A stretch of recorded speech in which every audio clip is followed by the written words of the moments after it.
You are threatening the safety of this neighborhood." That's what he said, standing over me with his hand on his gun, while I was barefoot by my own pool, holding a paperback and a glass of water.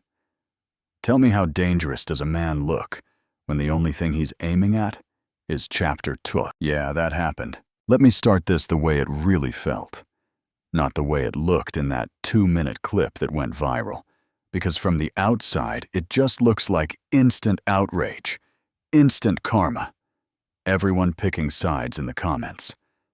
But for me, it started with something so simple, so quiet. I almost feel stupid saying it out loud. I just wanted to read by the pool. That pool was more than blue water and clean tiles to me. It was years of late nights in libraries, cheap coffee, walking home past cop lights and liquor store neon, promising myself that one day I'd live somewhere I didn't have to sleep to the sound of sirens. I grew up watching my dad swallow his pride more times than I can count, getting talked down to by people who thought his skin gave them a license. I told myself I'd outrun that. Work hard, keep my head down, get the degree, get the job, get the condo with a gate and a pool and email access instead of paper notices.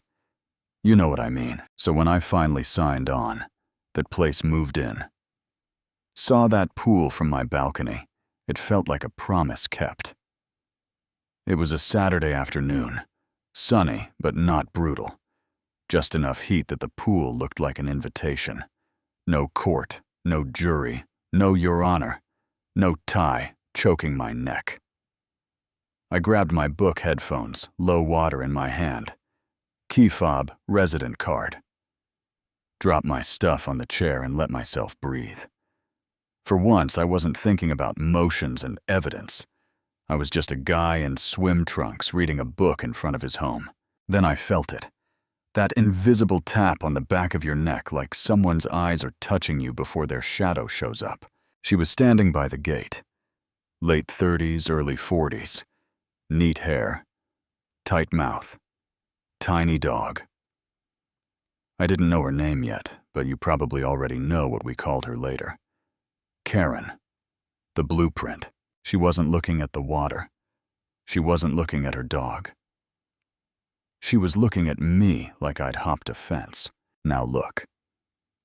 I'm a prosecutor, not a mind reader.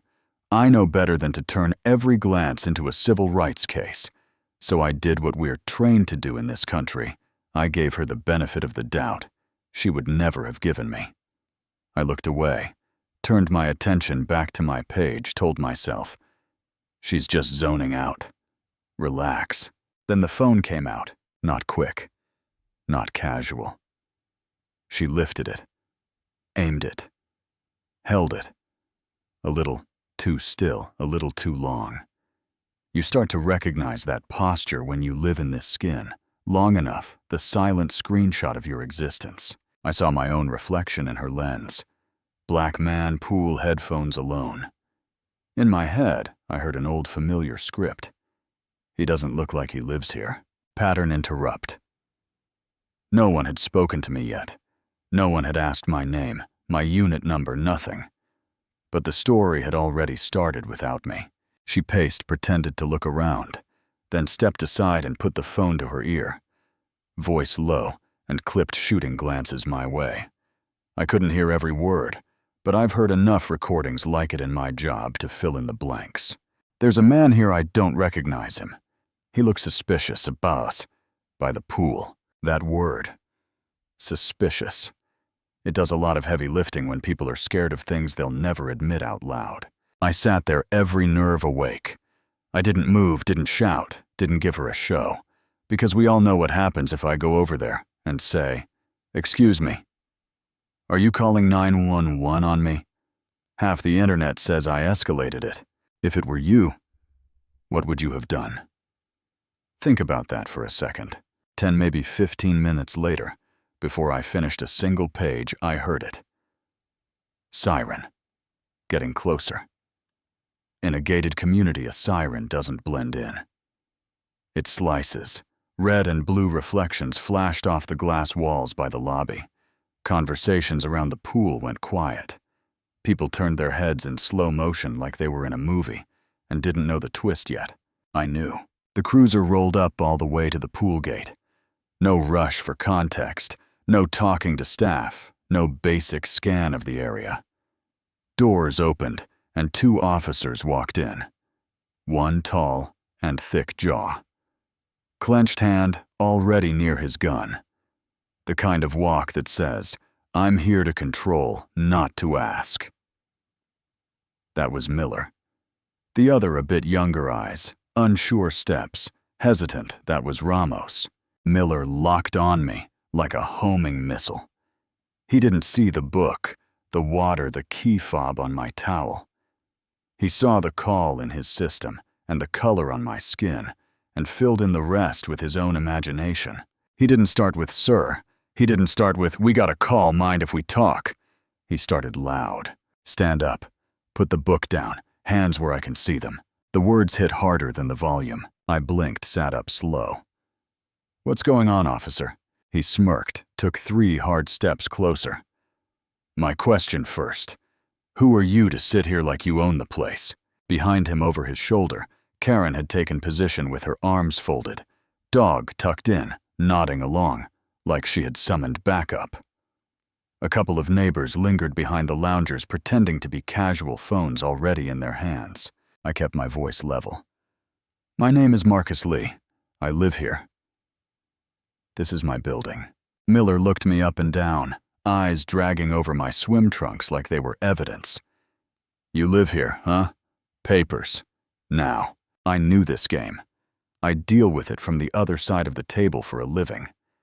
The thing nobody wants to say out loud is how quickly a situation can turn from annoying to deadly, just because someone like him decides non-compliance is anything other than instant obedience. So I spoke clearly, slow, one hand visible.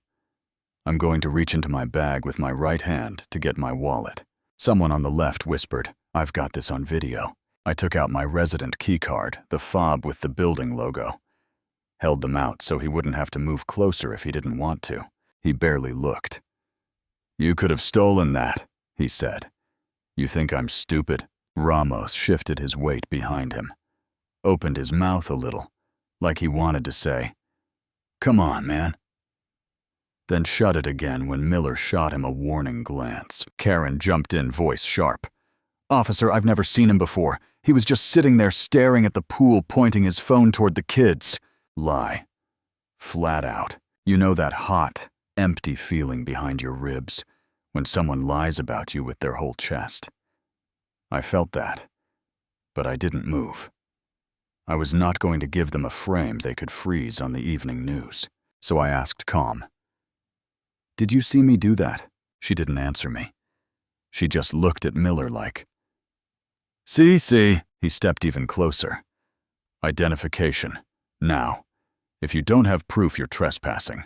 I've already shown you my resident card," I said. "You can check with building management. My name is Marcus Lee." He smiled mean. "You think I haven't heard that before? They always lie." There it was. Tiny sentence. Whole dictionary inside. The pool got even quieter. A woman at the fence gasped. One guy filming said, "Bro, he did not just say that, bomber." Under his breath, except he did loud enough that you could caption it. Do you think that's fair? Be honest with yourself when you answer. I could feel the anger crawling up my neck. But anger doesn't save you in moments like that. Control does. So I took a breath that hurt and said, "I live here. I'm telling you the truth. If you have doubts, call the front desk, check the system." He ignored that, like I hadn't spoken. He unclipped his cuffs instead, let the metal catch the light. "Last chance. Cooperate, or I'll cuff you right here in front of everyone." Karen's whole face lit up. That was the part that stung more than the threat. She wanted the show. Pattern. Interrupt, remember, up until this moment.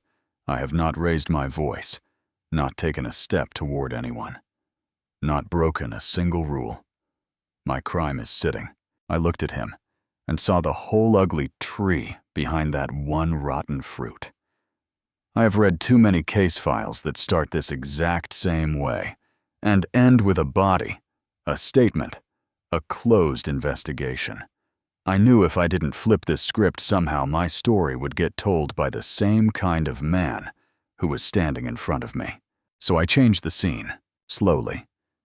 Clearly, I reached into my bag again, this time, into the inside pocket of my folded shirt, and I pulled out a different piece of metal, a gold badge, not a fake from Amazon, not a toy, not a fan souvenir. District Attorney's Office, engraved clear. I held it up where he had to look at it.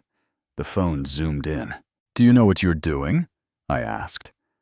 My voice wasn't loud, but it had weight now. "I'm the district prosecutor. I sign off on oversight for cases involving officers like you." The entire pool area froze. For 1 second, there was no sound, just air trying to catch up. On the balcony above, somebody whispered, "Oh my God," into their live stream. In the chat, comments flew so fast you couldn't read them all. Down by the fence, one woman put her hand over her mouth. Karen took a step back, like the badge had flashed a light on her, too. Ramos's eyes went straight to the seal. He knew. You could see the calculation. "This isn't some guy making it up, this is real." Miller took the badge from my hand, like he was sure he'd catch me slipping. He turned it, saw the hologram, the number, the name. For half a breath, his face cracked. Then his ego kicked back in. "A fake badge," he scoffed, trying to project. "Seen plenty. Looks flashy, fools no one." But his tone didn't match his words anymore. The confidence was leaking out. Here's where it flips. Neighbors who'd been quiet started talking. "I've seen him here before. He lives on the 4th floor, man. This is messed up." Karen's mouth twitched. That certainty she had when she dialed those numbers started to crumble. Miller tossed the badge back at me, just a touch too fast. "We'll verify it," he muttered. "This isn't over."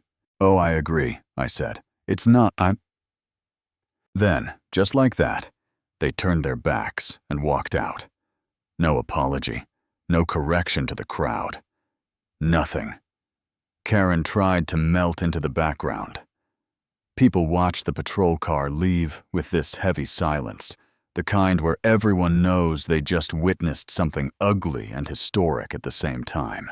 I sat back down, picked up my book, stared at the same sentence for 5 minutes, and didn't absorb a single word. Stick around because what happened next will blow your mind. That clip from the balcony hit the internet in under an hour. By midnight, my phone was on fire. Friends, co-workers, people I hadn't heard from in years. News outlets calling. My face on feeds I didn't even use. Hashtags. Pool while black. Did the pool, every angle you can think of. The video was short. Me sitting Miller barking orders. They always lie. Cuffs out my badge, the line about overseeing officers. People treated it like one of those instant karma compilations. Satisfying to watch, wrong guy to mess with. Imagine how many times they've done this to people without badges. And that last one, that's the one that hurt the most because it was true. Then came the other side. Anonymous messages. Be smart and stay quiet. You're making enemies you don't want. One note slid under my door. We know where you live. Now I prosecute violent people. I've had threats before. But this wasn't that. This felt like a warning from people who wear ties and flags on their lapels. People who believe the real crime is embarrassing an officer. Not an officer, humiliating a citizen. At his own home. If it were you, would you back down? Or double down? I chose the only lane I could live with. I filed a formal complaint. Requested the full body cam footage. Dispatch calls, incident reports. I did it by the book in writing, copied to Internal Affairs, copied to my office. I refused to let this be twisted into a tantrum on TV. If I wanted anyone to take this seriously, I had to treat myself like any other victim on paper. Inside the department, the fault lines showed fast. Younger officers quietly said, "We look bad." Man, this isn't who we want to be. Old guards circled up and growled about media hit jobs. And one clip doesn't show the whole story, apparently forgetting that for years, all anyone ever had was their side of the story. The building management, pressed by cameras on the sidewalk, called an emergency residence meeting. The room was packed. Some folks came because they were angry. Some came because they were nosy. Some came because for the first time they realized their neighbor might be more than the stereotype in their head. They passed the mic. Black residents talked about being questioned in their own parking garage, followed by security told to prove they lived where they paid to live. An older man said, voice shaking, "I've been here 10 years and still get treated like a stranger." Heads nodded. Some uncomfortable eyes stared at the floor. In the back corner sat Karen. Big hat, sunglasses, inside body curled in on itself. She didn't say a word. Didn't apologize. Didn't look at me. Shame and stubbornness fighting on her face. Management promised new rules. Don't call 911 on someone just because better training for security communication channels before cops. It sounded good in the room. On paper, we've all heard it before. Then Internal Affairs pulled the body cam data. And here's the part that turned my frustration into something colder. Ramos's camera ran. Showed them arriving walking in. Miller's camera ran, right up until he got close to me. Then, black. Log entry manually powered off. More than 10 minutes missing. The part where he said they always lie. The cuffs. The badge. Turned back on right as they were leaving. Technical glitch maybe once, but the system log doesn't lie. When that leaked, a second wave hit. People who weren't sure before saw that timing and went, "Come on." Civil rights groups called for an independent investigation. Comment sections filled with one basic question. If nothing wrong happened, why turn the camera off? Right on cue. Like a plot twist. I didn't order. I got contacted by a former cop who used to work with Miller. We met in a quiet coffee shop. He slid a small stack of documents and a USB across the table. "I'm done covering for him," he said. "You'll see a pattern." The files were complaints. Not one. Not two. Several. Unjustified stops. Harsh language. People. Black, Asian, Latino, elderly, young. All describing the same man, the same attitude. All unsubstantiated. No solid video. No one with enough status to make the department uncomfortable. Until me. That's the twist inside. The twist, my title didn't make the harassment better. It just made it visible. It forced them to care. We brought that history into the official case. The narrative shifted. No longer angry DA versus one officer. It became documented pattern of bias protected by a broken system. So they scheduled a public hearing. Cameras everywhere, lines outside the courthouse, people holding signs. Some of support. Some of doubt.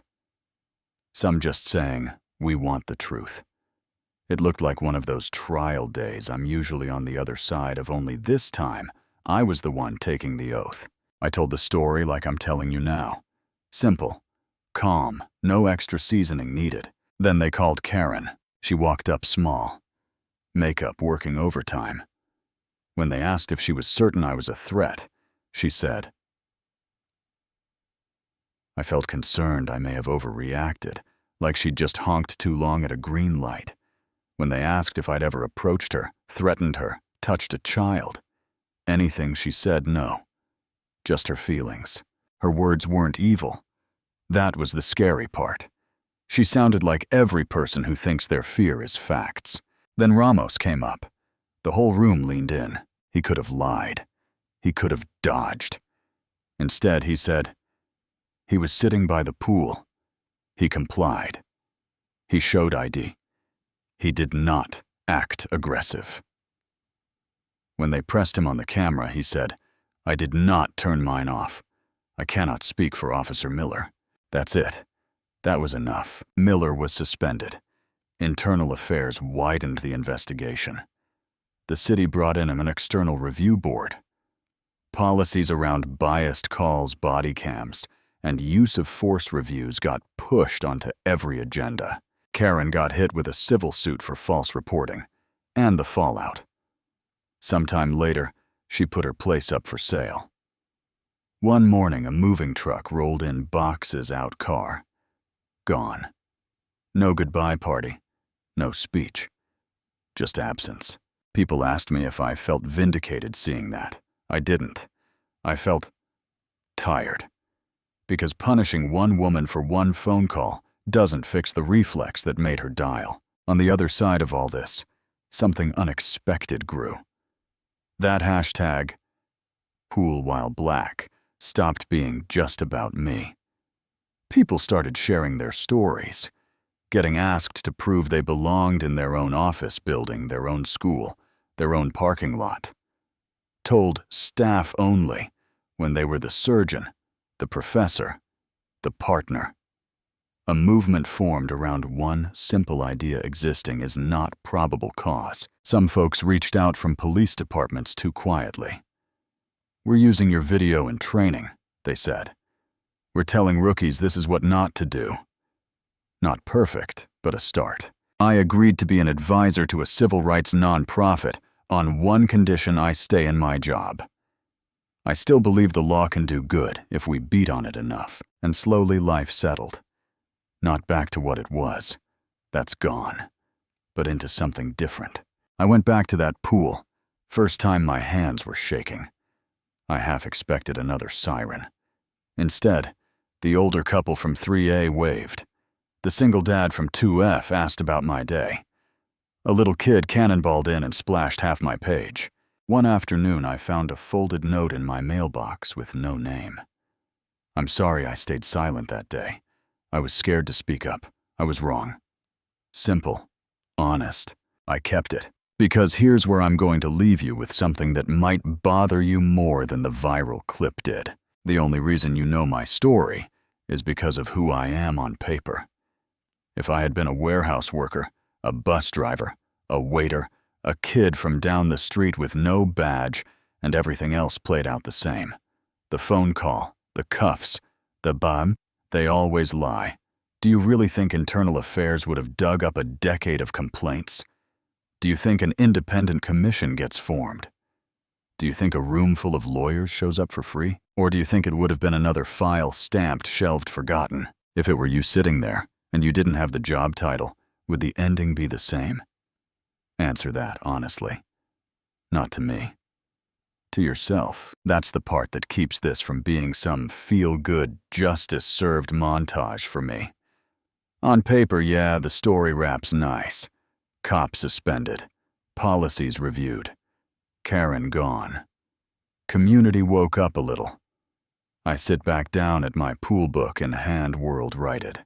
But underneath the questions are still ugly. Why does a black man need a gold badge to be believed about his own address? Why does a woman's feeling still carry enough weight to bring guns to a peaceful scene without anyone asking a single clarifying question on the phone? Why do cameras have to be pointed at you for your rights to count? So here's how I want to close this if you're still with me. Next time you see a clip like mine, scroll past before you type, "satisfying," or "he got what he deserved." Ask yourself who you didn't see on camera all the times before. Ask yourself if you've ever been Karen without realizing it, or Miller without a badge, or Ramos standing there, quiet, telling yourself, staying out of it is neutral. If this story made you angry, tell me why. If you think I pushed it too far, tell me why. If you've lived something like this, being treated like a suspect in your own space, or watching it happen and not knowing what to do, drop it in the comments. I read that stuff. Other people do too, and it might make someone think twice before they dial. Share this video with one person who still believes racism is only burning crosses and slurs. Not, I felt unsafe at a pool, not a thumb on a body cam button at the worst possible time. Hit like if you want more stories that don't cut away when it gets uncomfortable. Subscribe if you're with me on holding power. All power, accountable, and tell me honestly, if one day your very existence was treated like a threat, what would you do? And if you saw it happening to someone else, what will you do then?